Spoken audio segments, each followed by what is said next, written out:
এটা আমার ছাদ বাগানের সব থেকে প্রিয় জবা।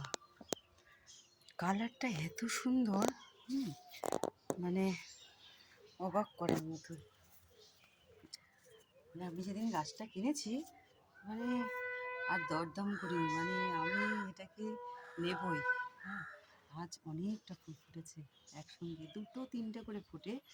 আজকে 1, 2, 3, 4, 5, 6খানা ফুল ফুটেছে, 6খানা।